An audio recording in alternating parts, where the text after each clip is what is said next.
So ఇంత ముందర కొన్ని ప్యాటర్న్స్ అయితే కంప్లీట్ చేసాము. సో ఇలాంటి ప్యాటర్న్ సాల్వ్ చేయాలి అంటే ఎలానో చూద్దాం. సో ఫస్ట్ ఆఫ్ ఆల్ మనకి రైట్ యాంగిల్ ట్రయాంగిల్గా ఉందా ఆర్ లేకపోతే స్క్వేర్ షేప్లో ఉందా అనేది ఫస్ట్ ఆఫ్ ఆల్ డిసైడ్ చేసుకోండి. అండ్ నెక్స్ట్ మనకి ఎన్ని రోస్ ఉన్నాయి, ఎన్ని కాలమ్స్ ఉన్నాయి అనేది డిసైడ్ చేసుకోండి. సో మనకి ఇక్కడ ఎన్ని రోస్ ఉన్నాయి? రో ఈజ్ ఈక్వల్ టు 1, రో ఈక్వల్ టు 2, రో ఈక్వల్ టు 3, రో equal to 4. Column is equal to 1, column 2, column 3, column 4, column 5. అంటే ఎన్ని రోస్ ఉన్నాయి? 4 రోస్ ఉన్నాయి. కాలమ్స్ వచ్చేటప్పటికి 5 కాలమ్స్ ఉన్నాయి. సో రో 1లో 1 2 3 4 5 కామన్ గా ఉంటుంది. మనకు ప్రింట్ చేయాల్సింది కాలమ్ వాల్యూస్ అయితే కాలమ్ ప్రింట్ చేసాం అనుకోండి 1 2 3 4 5 ఫస్ట్ రోలో ప్రింట్ అవుతుంది. అండ్ నెక్స్ట్ రో 2లో కూడా 1 2 3 4 5 ప్రింట్ అవుతుంది. సో అది కాదు కదా మనకు కావాల్సింది. సో కాలమ్ వాల్యూస్ రాసుకున్నాం అనుకోండి 1 2 3 4 5 1 2 3 4 5 ప్రింట్ అవుతుంది. రో వాల్యూస్ రాసుకుంటే 1 1 1 1 1 2 2 2 3 3 3 అట్లా ప్రింట్ అవుతుంది. సో మనం అవుట్పుట్ లో ప్రింట్ చేసుకోవాల్సింది రో వాల్యూని కాదు అండ్ కాలమ్ వాల్యూ కూడా ప్రింట్ చేసుకోకూడదు. సో ఇక్కడ మనకి ఏం జరుగుతుంది? 5 వరకు ప్రింట్ అయ్యి నెక్స్ట్ ఇంక్రిమెంటెడ్ వాల్యూ ప్రింట్ అవుతా ఉంటుంది. సో ఇంక్రిమెంటెడ్ వాల్యూ ప్రింట్ చేసుకోవడానికి కోసం మనం ఇనీషియల్ గా టెంపరీగా ఇంకొక వేరియబుల్ అయితే తీసుకుందాం. So first of all logic ఎట్లా రాసుకుంటాం? ఎన్ని రోస్ ఉన్నాయి, ఎన్ని కాలమ్స్ ఉన్నాయి అనేది ఫస్ట్ డిసైడ్ చేసుకోండి. సో దానికి ఫర్ లూప్ తీసుకోండి. రోస్ కోసం ఒక ఫర్ లూప్ తీసుకుంటున్నాను. Row int I R is equal to 1 semicolon R less than are equal to ఎంత 4 రోస్ ఉన్నాయి సెమీకోలన్ రో ప్లస్ ప్లస్ ఇంక్రిమెంట్ చేస్తున్నాం. ఈ బ్లాక్ ఓపెన్ చేశాను. నేను టెంపరీగా ఇంకొక వేరియబుల్ తీసుకుందాం అనుకున్నా కదా, టెంప్ అని చెప్పి ఈజ్ ఈక్వల్ టు 1 ఇనిషియలైజ్ చేశాను. For int column is equal to 1 column less than are equal to ఎన్ని కాలమ్స్ ఉన్నాయి? 5 కాలమ్స్ ఉన్నాయి కాబట్టి 5 కాలమ్ ప్లస్ ప్లస్ ఇట్లా రాసుకుంటున్నాను. అవుట్పుట్ లో మనకి ప్రింట్ చేయాలి. ఏం ప్రింట్ చేయాలి అనేది వాల్యూ ప్రింట్ చేయాలి. So percentage D double quotes comma అని చెప్పి ఇట్లా రాసుకొని, సో ఒక రో కంప్లీట్ అయిపోయిన తర్వాత అంటే కాలమ్స్ ఫాల్స్ అయిన తర్వాత న్యూ రోకి వెళ్తుంది. మళ్ళా న్యూ రో అయిపోయిన తర్వాత న్యూ లైన్కి వెళ్తుంది. అంటే కాలమ్ ఎప్పుడైతే ఫాల్స్ అవుతుందో ఈ బ్లాక్ నుంచి బయటకు వస్తుందో అప్పుడు మనకి న్యూ లైన్ కావాలి. సో అందుకోసం అని చెప్పి మనం ఇక్కడ ప్రింటెడ్ స్లాష్ న్యూ లైన్ ఇస్తున్నాను బ్లాక్. సో ఈ బ్లాక్ దేనికి సంబంధించింది?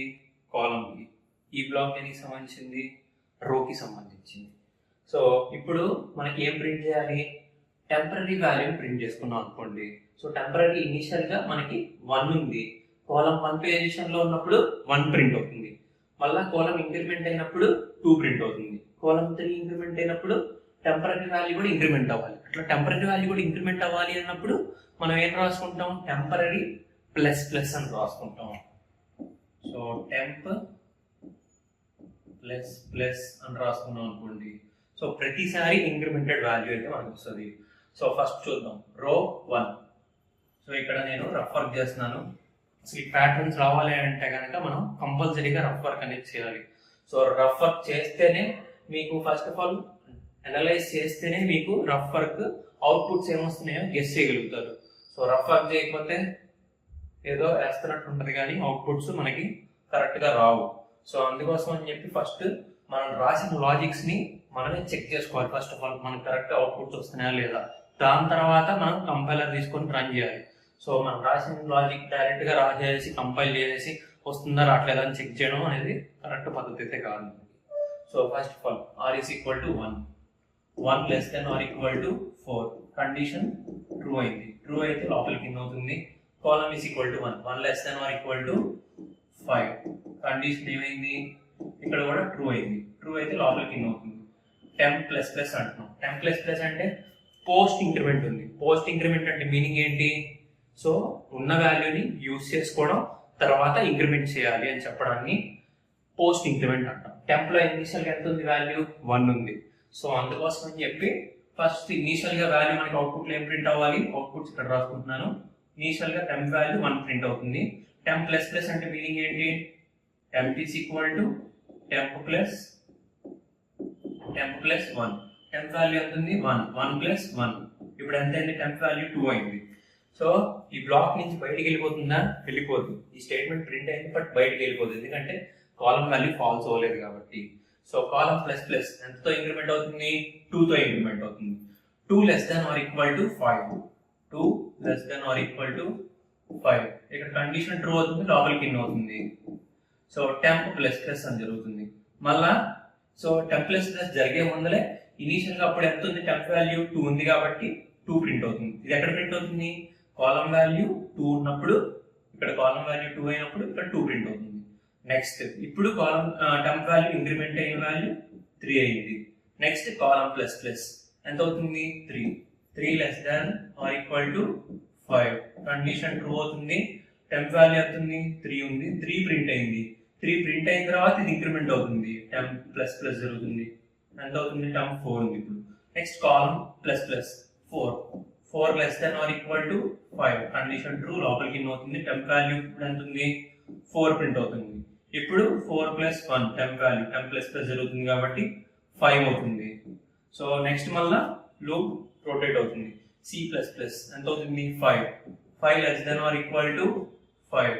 కండిషన్ మనకి ట్రూ అవుతుంది, లోపలికి ఇన్ అయింది. Temp plus plus. So temp plus plus అంటే పోస్ట్ ఇంక్రిమెంట్ ఉన్న వాల్యూ యూజ్ చేసుకోవాలి. ఉన్న వాల్యూ ఎంత ఉంది? 5 ఉంది.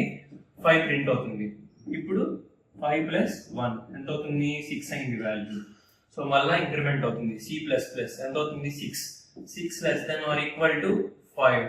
కండిషన్ ఫాల్స్ అయింది. కండిషన్ ఫాల్స్ అయినప్పుడు ఈ కాలం బ్లాక్ లో నుంచి బయటికి ఎగ్జిట్ అవుతుంది. స్లాష్ n అంటే మీనింగ్ ఏంటి? న్యూ లైన్ అని చెప్పి. సో న్యూ లైన్ అంటే కర్సర్ ఇక్కడ నుంచి మనకి న్యూ లైన్ కి ఇక్కడికి వస్తుంది.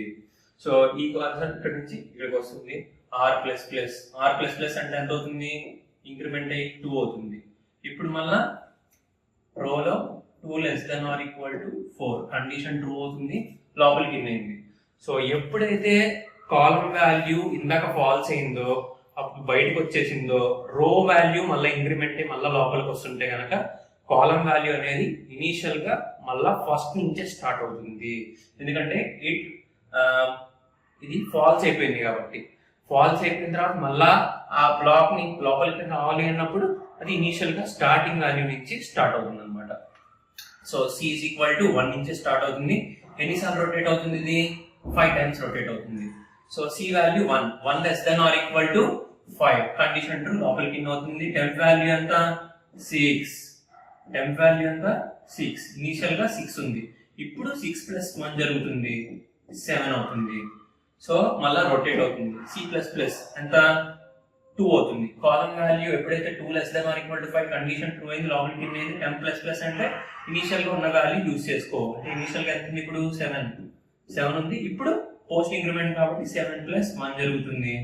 సో 8 అవుతుంది వాల్యూ. ఇప్పుడు ప్రింట్ అవుతుంది. ఎప్పుడు ప్రింట్ అవుతుంది? కాలం ప్లస్ ప్లస్ జరుగుతుంది. కాలం వాల్యూ 3 అవుతుంది. 3 less than or equal to 8 condition true, లోపలికి ఇన్ అవుతుంది. ఇప్పుడు 8 ప్రింట్ అవుతుంది. ఇట్లా మనకి వాల్యూస్ అనేవి ఇంక్రిమెంట్ అవుతూ మనకి ఎక్కడ వరకు రొటేట్ అవుతా ఉంటది? మనం ఎన్ని రోస్ అయితే మనం రాసామో అన్ని రోస్ వరకు రొటేట్ అవుతా ఉంటది. ఎన్ని కాలమ్స్ లో ప్రింట్ చేయాలి అనేది కాలం వాల్యూ. ఇప్పుడు ఎన్ని రోస్ రాసాం? 4 rows రాసాం. ఇక్కడ 2 rows వరకు రన్ అవుతుంది. నెక్స్ట్ మళ్ళా 11, నెక్స్ట్ 12, 13, 14, 15. నెక్స్ట్ రో ఇంక్రిమెంట్ అవుతుంది. 3 అయిపోయింది కాబట్టి మళ్ళా 4 less than or equal to 4 condition true, లోపలికి ఇన్ అవుతుంది. కాలం వాల్యూ 1 నుంచే స్టార్ట్ అవుతుంది. 1 కి ట్రూ అవుతుంది, 2 కి ట్రూ అవుతుంది, 3 కి, 4 కి, 5 కి కూడా ట్రూ అవుతుంది. సో ఇక్కడ టెంప్ వాల్యూస్ ఇంక్రిమెంట్ అవుతూ ఇక్కడ ఎంత అవుతుంది? 16, 17, 18, 19, 20. సో ఇక్కడ రోస్ అనేది 5 రాసుకున్నాం అనుకోండి, మళ్ళా 21, 22, 23, 24, 25 దాకా అవుట్పుట్స్ అనేవి వస్తాయి. సో మనం ఇక్కడ రోస్ అనేవి ఎన్నిసార్లు ఎంతవరకు రాసుకున్నాం, కాలమ్స్ అనేవి ఎంతవరకు రాసుకున్నాం అనేది ఇనీషియల్ వాల్యూ నుంచి ఎండింగ్ వాల్యూ. ఇక్కడ కూడా ఇనిషియల్ వాల్యూ నుంచి ఎండింగ్ వాల్యూ అంటే ఎన్ని కాలమ్స్ రావాలి, ఎన్ని రోస్ కావాలి అనే దాన్ని బట్టి మనకి ఇక్కడ అవుట్పుట్స్ అనేవి వస్తాయి. సో మనకి important rows and columns and next ఏం వాల్యూస్ ప్రింట్ చేయాలి అనేది ఇంపార్టెంట్ అన్నమాట. సో దాన్ని బేస్ చేసుకొని మనం లాజిక్స్ అనేవి రాసుకోవాలి. సో లాజిక్ రాసిన తర్వాత కూడా చెక్ చేసుకోవాలి కరెక్ట్గా వచ్చిందా రాలేదా అని చెప్పి. అప్పుడే కంపైలర్ చెక్ చేస్తే మనకి అవుట్పుట్స్ అనేవి వస్తాయి. సో మనం చెక్ చేసుకోకుండా మనం డైరెక్ట్గా కంపైలర్ తీసుకొని రన్ చేస్తాం అనుకోండి, సో ప్రతిసారి డిపెండెంట్ అవుతాం. మన లాజిక్స్ రాయడానికి, బిల్డప్ చేయడానికి ఓన్ థింకింగ్ అనేది డెవలప్ కాదనమాట. సో అందుకోసం మీరు ప్రతిదీ రఫ్ వర్క్ చేస్తూ చెక్ చేయండి. ఓకేనా?